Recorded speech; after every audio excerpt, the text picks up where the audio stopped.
What's up, guys? Welcome back to my channel, Entertainment Fanatic Reviews. I am your host, Esley Greer. Today I am starting off a new franchise. I am glad to be over with the Chucky franchise because most of my videos are about Chucky, and so I don't want to be known as the Chucky guy.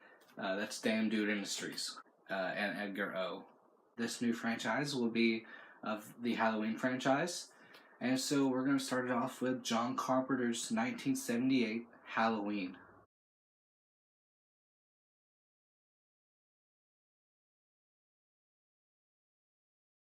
So John Carpenter's Halloween is a 1978 slasher film directed by none other than John Carpenter and stars Donald Pleasance, Jamie Lee Curtis, PJ Soles, and Nancy Loomis. On a cold Halloween night in 1963, 6-year-old Michael Myers brutally murdered her 17-year-old sister Judith.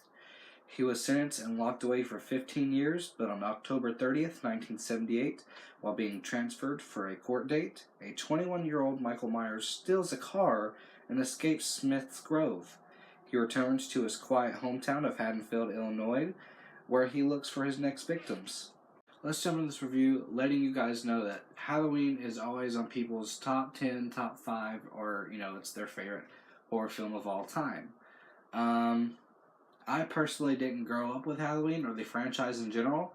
I did see snippets from when I was, very young, but I was never really big into Michael Myers. Like, I know who all the, horror villains were, but I just never really got into Halloween. Let's jump into my positives. My main positive with this film is I love the opening scene with this, the POV shot with 6-year-old Michael Myers, and he murders his 17-year-old sister Judith.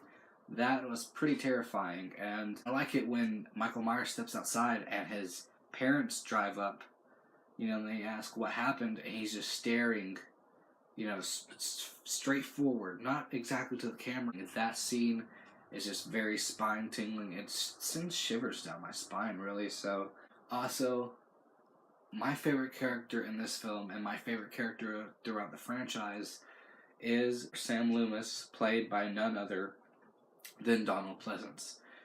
He is the main reason why I did look forward to Halloween 2, Halloween 4, 5, and 6. He was the main reason why I looked forward to it.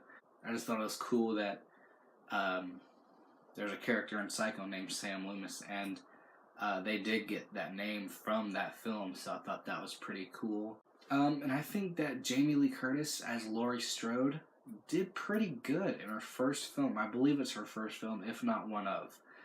She does very good in this, and she's a beautiful young lady in this. I mean, I'm not saying she's not beautiful now, because she is, but it's just, I always had the biggest crush on her in this film when I did see it, when I saw the snippets and everything. She's a very beautiful woman.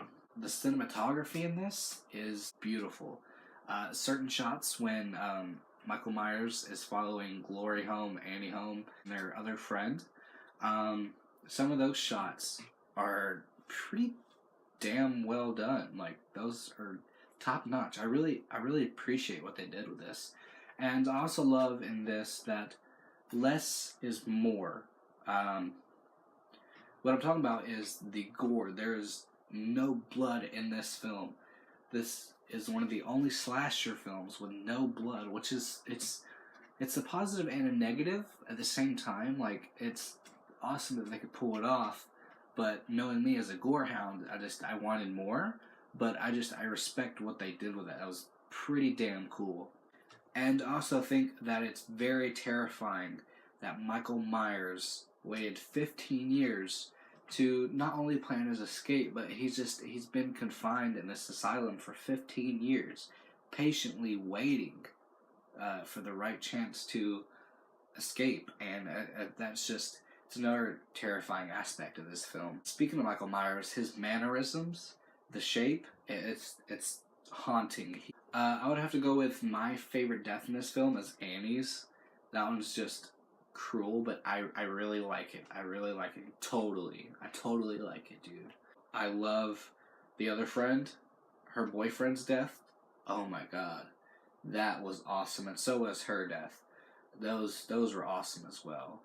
Yeah, I love Laurie Strode. I love the kid that she babysits. He's and his little girlfriend. Those scenes were fun to watch. They're pretty funny because those kids remind me of me growing up. When talking about a girlfriend or a boyfriend, that's very awkward. But this reminded me of me a little bit growing up. If you did not know that there were sequels and you saw the ending to this film, that shit's just crazy. I love the closet scene. It's very iconic, very very iconic.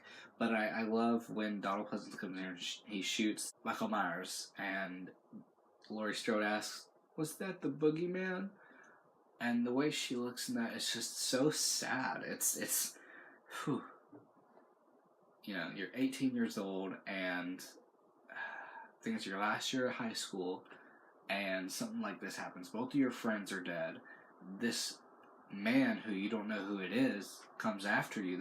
That's terrifying. Like, the original title for this film was The Babysitter Murders.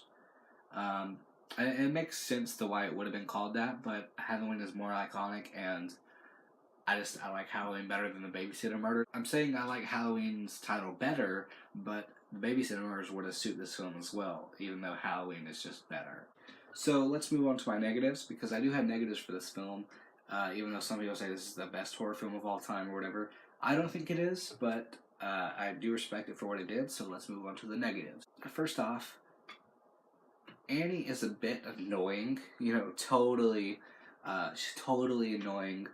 Not all the time. Like, she's an alright character and an alright actress, but she doesn't really do anything for me. But it's just Annie and not Laurie Strode, but Annie and the other friend, they don't really do anything for me. I love Laurie Strode as a character as well, even though she doesn't do much. I just love J.B. Lee Curtis's performance. Some characters I could have done without, just like Annie and her friend, and also the bullies to the kid that Laurie Strode babysits. The bullies to him at the beginning of the film. Oh, I just wish Michael Myers got to them first. To me, this film does drag a bit, mainly because I got the TV one where I had like 12 minutes extra footage, so it was like an hour 40 or whatever. But it does drag on a little bit, not too much, but I think that this film picks up towards the end, and it's a very good film. And last time I watched this, I didn't really enjoy it as much, but this time around, I definitely enjoyed it a lot more. So I will give Halloween an 8.25 out of 10. With that being said, don't be scared to like, comment, subscribe, and share. It'd be highly appreciated. And peace.